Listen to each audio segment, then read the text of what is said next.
আল্লাহ পাক রব্বুল আলামিন দুনিয়ার মধ্যে তার ইবাদত বندگی করার পর বললেন, বান্দা তুই তোর মা বাবার খেদমত কর।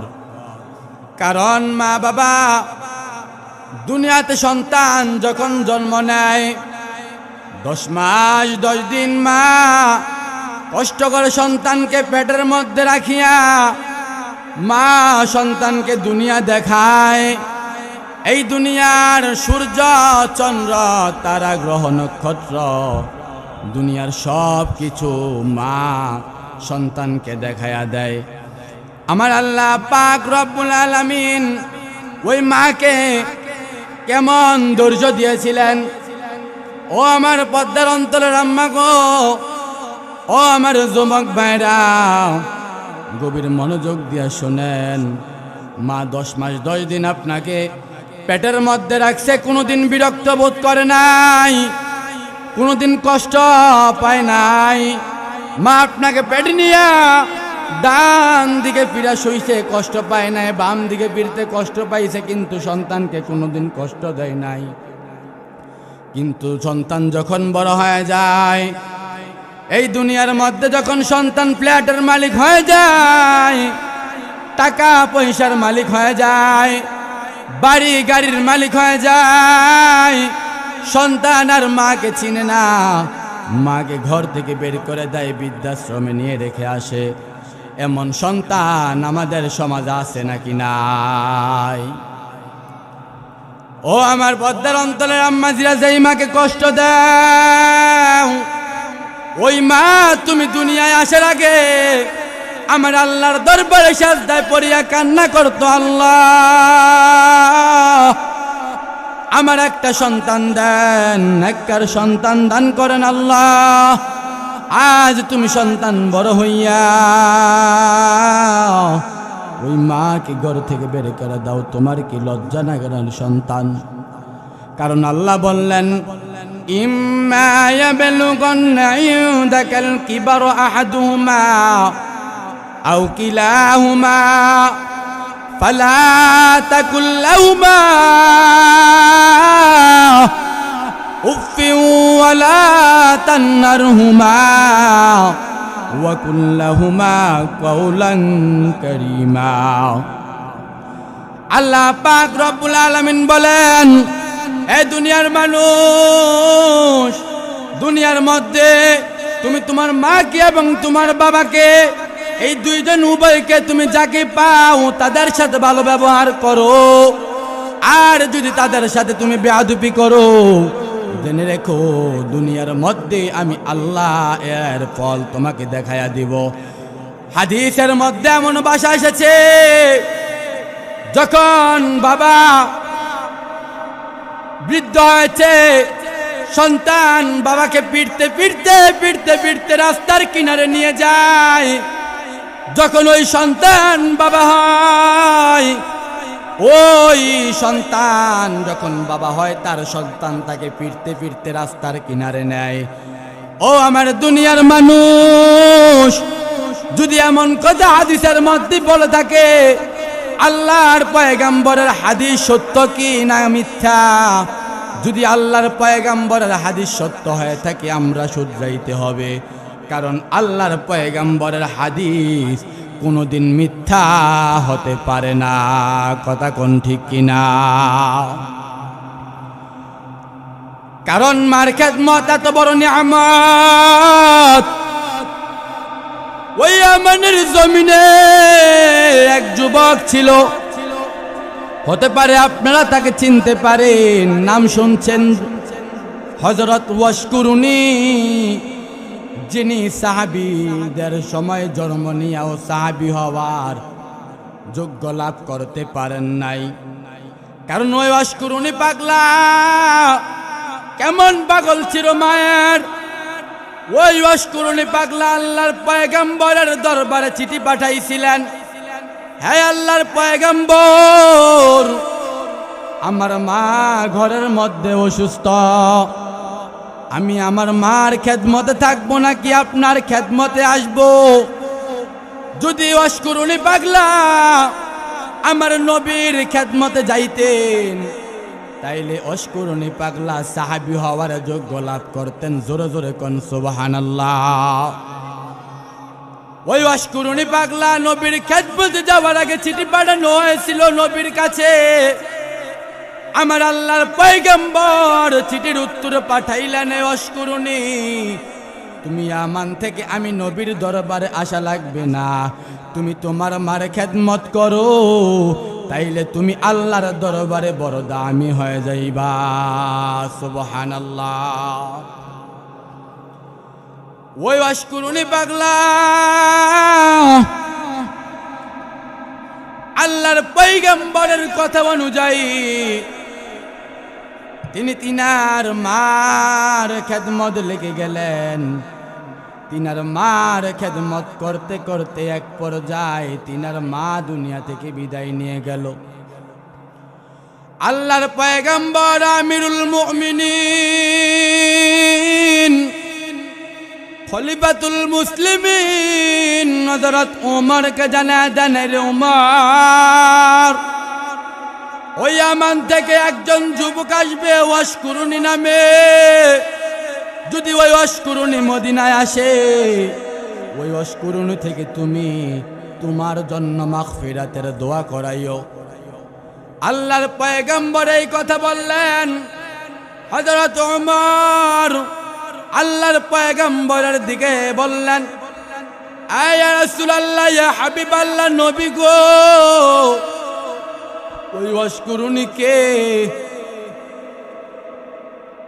আল্লাহর পয়গম্বর ডাক দিয়া বলে, এই ওমর, এই অস্কুরুনি আমার একজন প্রিয় ভক্ত, যিনি দুনিয়ায় থাকতে আল্লাহর বন্ধু হয়ে গেলেন।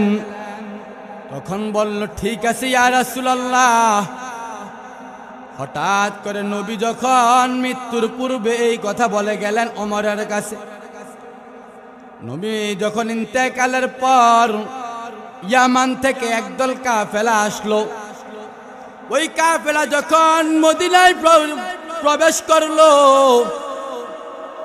খলিফাতুল মুসলিমিন ওমর দৌড়ায়া গেলেন, বললেন, তোমরা কি ইয়ামান থেকে এসেছো? বলে, হ্যাঁ, আমরা ইয়ামান থেকে এসেছি। বলে, এই কাফেলার মধ্যে কে এসেছো অস্কুরুনি নামে?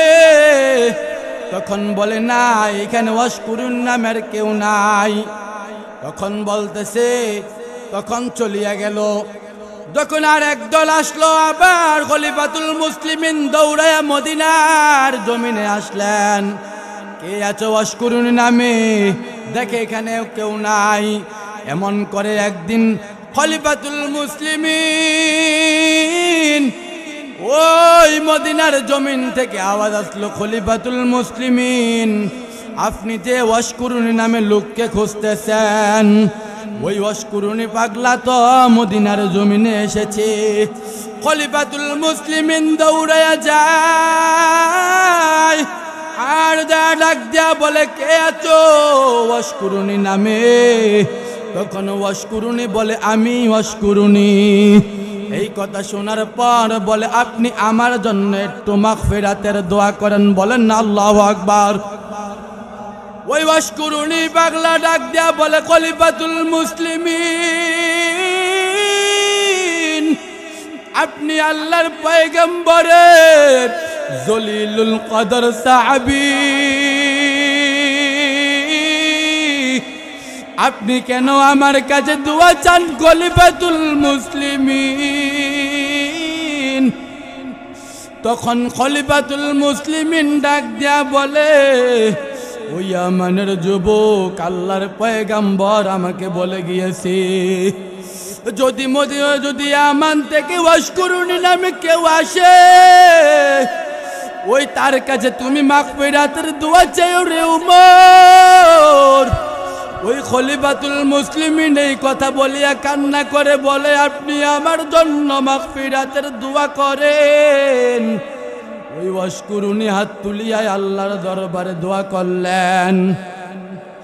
তখন তো তারপরে হযরত ওমর জিজ্ঞাসা করলেন, আপনি কি এমন আমল করলেন যেই আমলের কারণে আল্লাহর পয়গম্বর এই কথা বলিয়া গেল? তখন ওয়াশকুরুনি পুরা ঘটনা খুলিয়া বললেন। খুলিয়া বলার পর বড় মার খেদমতের কারণে আমি আল্লাহর পয়গম্বরের কাছে এত দামি হয়ে গেলাম, সাহাবীদের দুয়ার থেকেও হযরত ওয়াশকুরুনির দোয়া অনেক দামি হয়ে গেছে। বলেন না আল্লাহু আকবার। তাহলে মার খেদমত করবেন তো ইনশাআল্লাহ। মা কেন এত দামি জানে না সকলে, মা কেন এত দামি জানে না সকলে। জানতো যদি পড়তো দেখে কোরআন হাদিস খোলে। বলেন জানতো যদি পড়তো দেখে কোরআন হাদিস খোলে। মা কেন এত দামি জানে না সকলে, মা কেন এত দামি জানি না সকলে। জানতো যদি পড়তো দেখে কোরআন হাদিস খোলে। একটি ওয়াজার সওয়াব মিলে, একটি ওয়াজার সওয়াব মিলে। মাকে একবার দেখিলে, মাকে একবার দেখিলে। মা কেন এত দামি জানি না সকলে। জানতো যদি পড়তো দেখে কোরআন হাদিস খোলে। কথা কোন ঠিক কিনা? 10 মাস 10 দিন গর্ভে ধারণ করেছিলেন মা, সহ করেছিলেন মায়ে কতই যন্ত্রণা। কথা কোন ঠিক কিনা?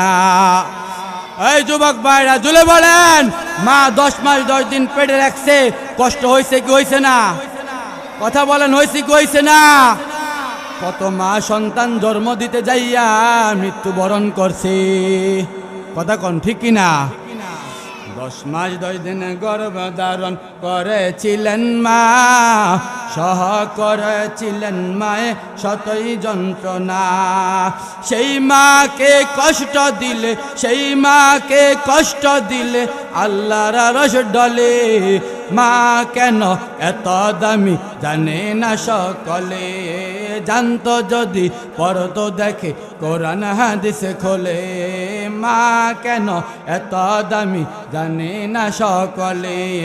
জানতো যদি পড়তো দেখে কোরআন হাদিস খোলে। 2 বছর পান করালেন মায়ের বুকের দুধ, কোলে বুকে নিয়ে আমায় দিলেন কত সুখ। আল্লাহু আকবার, জোরে কোন আল্লাহু আকবার। 10 মাস 2 বছর পান করালেন মায়ের বুকের দুধ, কোলে বুকে নিয়ে আমায় দিলেন কত সুখ। কিভাবে যে সেই মাকে, কিভাবে যে সেই মাকে মন্দ কথা বলে। মা কেন এত দামি জানে না সকলে। জানতো যদি পড়তো দেখে কোরআন হাদিস খোলে। জোরে জোরে কোন আল্লাহু আকবার। আরে মদিনাওয়ালা নবী হাদিসের মধ্যে বলে, ক্বালা সুম্মা মান ক্বালা উম্মুকা, ক্বালা সুম্মা মান ক্বালা উম্মুকা, ক্বালা সুম্মা মান ক্বালা উম্মুকা, ক্বালা সুম্মা মান ক্বালা আবুক। মদিনাওয়ালা নবীকে সাহাবীরা জিজ্ঞাসা করলো, এ দয়াল নবী, দুনিয়ার মধ্যে আমাদের থেকে সবচেয়ে ভালো ব্যবহার পাওয়ার অধিকারীকে? দয়াল নবী ডাক দিয়া বলে, ও আমার সাহাবীরা রে, তোর মা। দ্বিতীয়বার আবার জিজ্ঞাসা করলো, তারপর কে? ওই দয়াল নবী ডাক দিয়া বলে, তোমার মা। তৃতীয়বার জিজ্ঞাসা করার পর নবী আমার বলে গো, তৃতীয়বার নবী আমার বলে তোমার মা। চতুর্থবার ডাক দিয়া বলে, তারপরে কে? তারপরে চতুর্থবার দয়াল নবী ডাক দিয়া বলে, তোমার বাবা। ওরে আমার আব্বা জিরা, ও পদ্মার অঞ্চলের মা বোনেরা, আপনারা আপনাদের মা বাবাকে কতই না কষ্ট দিয়ে থাকে। কিছুদিন আগে তো মোবাইলে দেখলাম একটি বউ, পুতের বউ তার শাশুড়িকে লাত্তি মেরে ঘর থেকে বের করে দিল। ওই আমার মা বোনেরা খুব সাবধান, নিজের মাকে যেমন মা মনে করেন শাশুড়িকেও তেমন মা মনে করবেন। কথা কোন ঠিক কিনা? কারণ যদি কোনো বৌমা তার শাশুড়িকে নিজের মায়ের মতো দেখতো, কখনো তার শাশুড়ি বৃদ্ধাশ্রমে যাওয়া লাগতো না। ও আমার আম্মাজিরা, গভীর মনোযোগ অন্তরের কান লাগান। আপনারা অনেকে আছেন, স্বামীকে অনেকে ঘর থেকে বের করে দেয়, অনেকে অনেকের বাবাকে ঘর থেকে বের করে দেয়, সন্তান বাবাকে ঘর থেকে বের করে দেয়, সন্তান মাকে গালিগালাজ করে, মা সন্তানকে দেখতে পারে না, এমন কোনো দিন আজ পর্যন্ত শুনি নাই। কিন্তু সন্তান মাকে বের করে দিয়েছে, এমন অহরহর ঘটনা আছে কি নাই? কত সন্তান মাকে ঘর থেকে বের করে দেয়, কথা কোন ঠিক কিনা? যেগুলা মাকে কষ্ট দেয়, যেগুলা মাকে কষ্ট দেয়, এগুলাকে আল্লাহ জীবনে ক্ষমা করবে না, কথা কোন ঠিক কিনা? ও তোমরা কোনো দিনও মায়েরই মনেতে কষ্ট দিও না, তোমরা কোনো দিনও মায়েরই মনেতে কষ্ট দিও না। আরে মায়ের মনে কষ্ট দিলে আল্লাহ যে সহে না, বলেন মায়ের মনে কষ্ট দিলে আল্লাহ যে সহে না। তোমরা কোনো দিনও মায়েরই মনেতে কষ্ট দিও না, তোমরা কোনো দিনও মায়েরই মনেতে কষ্ট দিও না। কত পাপী আছে যে মাকে কষ্ট দেয়, মায়ের মনে কষ্ট দিয়ে অভিশাপ নেয়, কথা কোন ঠিক কিনা? আসেনি? কত পাপী আছে যে মাকে কষ্ট দেয়, মায়ের মনে কষ্ট দিয়ে অভিশাপ নেয়। মায়ের মনে কষ্ট দিলে খোদা যে সহে না, বলেন মায়ের মনে কষ্ট দিলে খোদা যে সহে না। তোমরা কোনো দিনও মায়েরই মনেতে কষ্ট দিও না, তোমরা কোনো দিনও মায়েরই মনেতে কষ্ট দিও না। ও আমার বন্ধুগণ, পায়ে পরির বাবা, কোনোদিন মা বাবাকে কষ্ট দিস না, এমন শব্দ করতেও নিষেধ করেছে আল্লাহ। আল্লাহ বলেন উফি ওয়ালা তানহারহুমা, যে তোর মা বাবা কখনো যাতে উফ শব্দটাও তোর থেকে না করে। কারণ এমন কথা বলিও না, মা বাবা যদি উফ শব্দটাও করে তুমি তার জন্য জবাবদিহি করতে হবে। তাইলে মা বাবাকে কষ্ট দেওয়া যাবে? কথা বলেন, কষ্ট দেওয়া যাবে? কখনো মা বাবাকে কষ্ট দেওয়া যাবে না, মার কথা শুনতে হবে। এমন সন্তান আছে, মা বাবা যখন টাকা খুঁজে ডাইরেক্ট সরাসরি না করে দেয়, কয় টাকা নাই। আসেনি? ও কথা বলেন, আছে না নাই? তাইলে এমন সন্তান, এমন কুলাঙ্গার সন্তান যদি দেশে জন্ম দেয়, মাদের বদনাম, কথা কোন ঠিক কিনা? এমন সন্তান আছে যখন বিবাহ করে মাকে ভুলে যায়, শুধু তাই নয়, মাকে ঘর থেকে পুত্রবধূর কথা বেরও করে দেয়, কথা কোন ঠিক কিনা? তাইলে এমন পুত্রবধূ আনবেন যেই পুত্রবধূ আপনার স্ত্রীর সেবা করবে, কথা কোন ঠিক কিনা? তাহলে এমন পুত্রবধূ আনবেন নামাজি, যে মেয়ে দিনদার, আপনার ছেলের কথা শুনবে, আপনার সেবা যত্ন করবে, আপনার পরিবারের দিকে লক্ষ্য করবে, এমন পুত্রবধূ সে আনবেন, কখনো আপনাকে বৃদ্ধাশ্রমে যাওয়া লাগবে না, কথা কোন ঠিক কিনা? আর যেই বৌমারা তার শ্বশুর শাশুড়িকে, মা বাবাকে কষ্ট দেয়, এটির মতো ইতর, এটির মতো বদমাশ, এটির মতো খারাপ মহিলা দুনিয়ার জমিনে একটাও নাই, কথা কোন ঠিক কিনা? তাইলে বুঝতে হবে, আমি আপনি দুনিয়ার জমিনে চলতে গেলে এমন নারী ঘরে আনবেন যেই নারীর দ্বারা আপনার ঘর উজ্জ্বল হবে, কথা কোন ঠিক কিনা? তাহলে এমন নারী আনবেন তো ইনশাআল্লাহ। তাইলে দেখবেন কখনো আপনি বাবা, আপনি মা, কখনো বৃদ্ধাশ্রমে যাওয়া লাগবে না, কখনো আপনি মা, আপনি বাবা তার সন্তানের কাছে জবাবদিহি করা লাগবে না। তাই আল্লাহ যেন আমাদের প্রত্যেককে বুঝার তৌফিক দান করে বলে আমিন।